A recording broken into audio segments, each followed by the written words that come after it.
On Tuesday, Republican Senator Markwayne Mullin of Oklahoma was sworn in as Secretary of Homeland Security to replace Kristi Noem, who was ousted earlier this month. Attorney General Pam Bondi administered the oath in the Oval Office. Afterwards, President Trump praised Mullin as a great American patriot and former MMA fighter. He also recognized Mullin as the first member of the Cherokee Nation to join a presidential cabinet. Afterwards, a reporter asked Trump how Mullin's leadership would differ from Noem's. Do you believe the Secretary will run DHS any differently than Kristi Noem did? What do you hope to see as his priorities? Well, we had a good run. Look, we created the strongest border with the help of that man right there. Tom is so incredible, and he's going to be a big influence here, too. There's nobody more professional, nobody better. There's nobody better as a human being. You know, he looks tough, but he's got a good heart. But not too good. Don't make it too good. But you know, we had Tom. We have the safest border we've ever had. We have a lot of assets, but a lot of things we can do, and we're going to do. We have to get criminals out of our country. Nome had faced intensifying calls to resign or be impeached over her disastrous handling of Trump's immigration raids nationwide and the unchecked violent use of force by her federal agents, leading to the fatal shootings of at least 4 people, including U.S. citizens Renee Good and Alex Preti in Minneapolis, whom Nome then falsely labeled as domestic terrorists. Mullin responded to the shooting of Alex Preti by describing Preti as a deranged individual, unquote. Mullin also defended the ICE officer who fatally shot Renee Good. As DHS Secretary, Kristi Noem was also widely accused of corruption. She oversaw a multi-million-dollar self-promotional DHS advertising campaign that cost $220 million. At his Senate confirmation hearing, Mullin said his goal would be to keep the department out of the headlines. My goal in 6 months is that we're not in the lead story every single day. My goal is for people to understand we're out there, we're protecting them, and we're working with them. Mullin was confirmed 54 to 45 in the Senate. Republican Senator Rand Paul broke from his party to vote against Mullin's confirmation. The two clashed over comments Mullin made following a violent attack on Senator Paul by his neighbor, in which Paul suffered 7 broken ribs and required surgery. Senator Paul questioned whether Mullin had the temperament to lead an agency with a use of force problem. I was shocked that he would justify and celebrate this violent assault that caused me so much pain and my family so much pain. I just wonder if someone who applauds violence against their political opponents is the right person to lead an agency that has struggled to accept limits to the proper use of force. And you offer no apology today and no regrets. Haven't heard the word apologize, haven't heard the word regret, haven't heard I misspoke and it was heated and I made a mistake. Haven't heard any of those words. Sir, actually it wasn't heated, and I'm not apologizing for pointing out your character. Good. So you're jolly well fine, and you want the American public and the people up here to vote, that may or may not vote for you, to know that you supported the felonious, violent attack on me from behind. I did not say I supported it.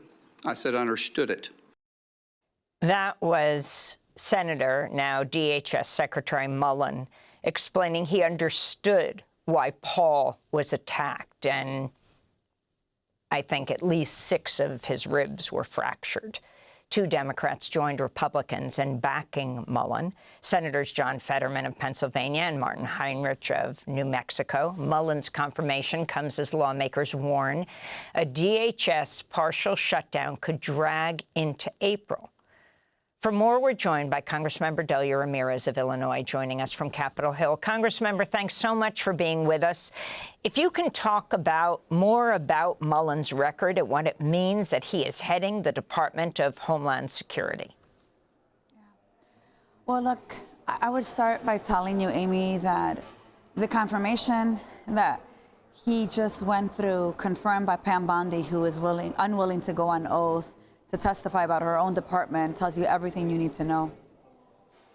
Markwayne Mullin is a Trump loyalist, is anti-immigrant, incompetent, has never served in the Homeland Security Committee like some of us have over the last few years, and is quick to go to aggression when he feels uncomfortable or when he feels like he needs to respond.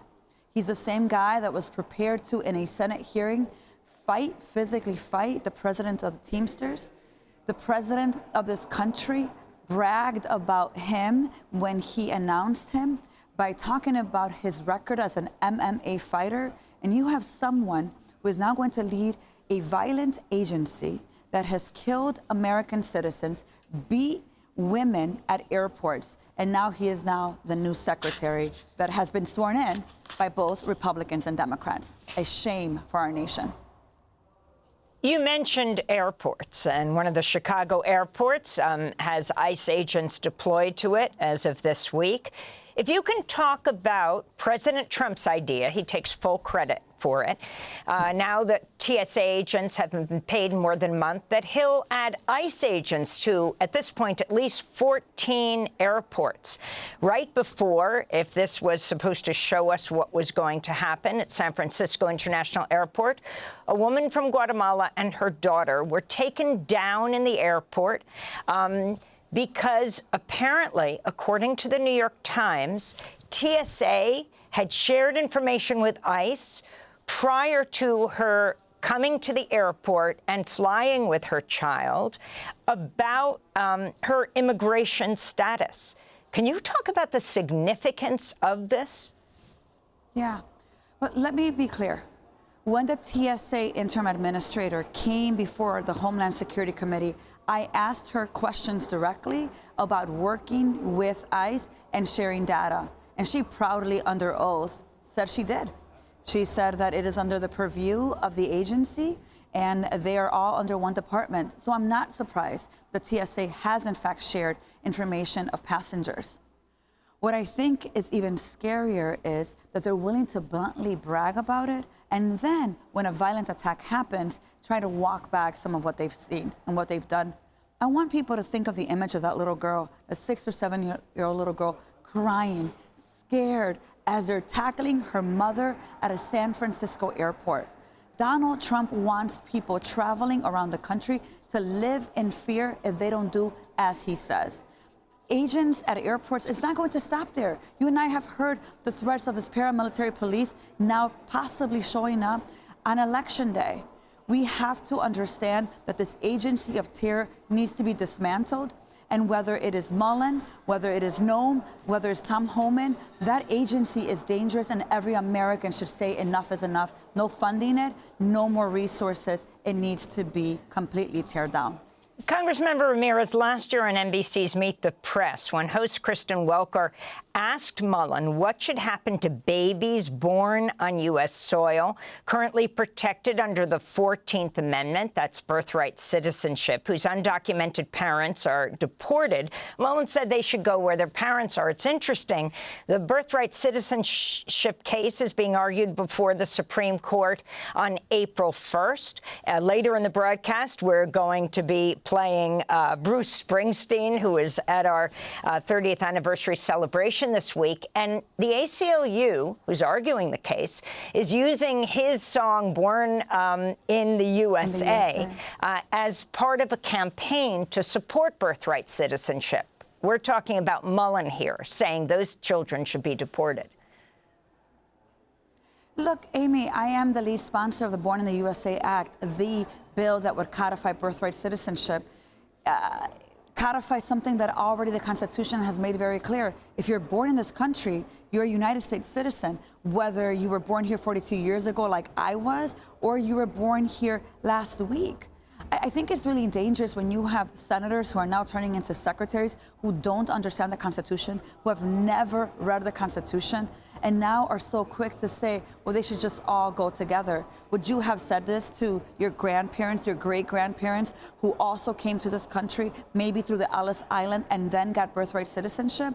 I think it is a dangerous path that we are on when the Supreme Court has to argue something that has been set so clear through the United States Constitution. And it's why I have to make sure that we codify the birthright citizenship bill that I'm leading, born in the USA, like Bruce Springsteen said. We are proud of who we are as Americans, and no president should try to deny someone citizenship based on the color of their skin or where their parents came from. The Trump administration has spent months tightening sanctions against Cuba.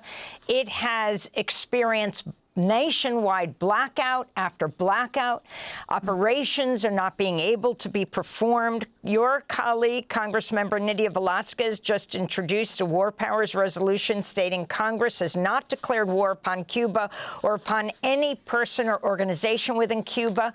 What leverage do you have to change this situation? People fear, as President Trump joins Israeli Prime Minister Netanyahu in attacking Iran, that Trump is going to push for regime change and has proudly boasted that he's looking for that in Cuba. Yeah, these are two warmongers who believe that the only way to lead is through domination, through conquest. It's what you saw that he did in Venezuela. Is what he and Bibi Netanyahu are doing in the Middle East. No one is safe as a result of that. Many people in Cuba itself would argue that in some ways they already feel like the United States has declared war on them. They are literally starving. They can't get medicine. They're waiting for these special operations that are coming in to try to provide some resource. But ultimately, every person starving right now in Cuba, it is the responsibility of this president that's declared war on them. I joined Congresswoman Velázquez on her resolution. I'm going to be sponsoring the resolution, but I think the leverage conversation that we have to have here in Congress is asking ourselves, when is enough enough, Amy? When will Congress actually stand up and act like a co-equal branch of government and say enough to a warmonger that all he wants is to stay in power, to get all the profit from oil, and to enrich his family?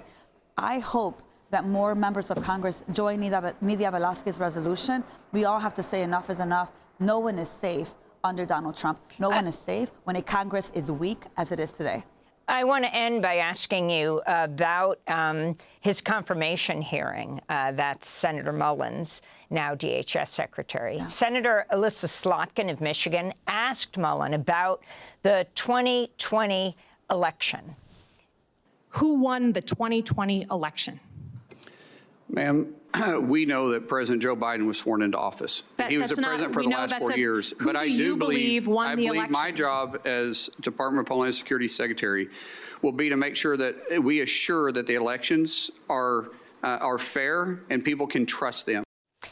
And the reason I end with this is the question of ICE agents being deployed to the polls, something that now DHS Secretary Mullin has not condemned, has said, if there are problems, they will be at the polls.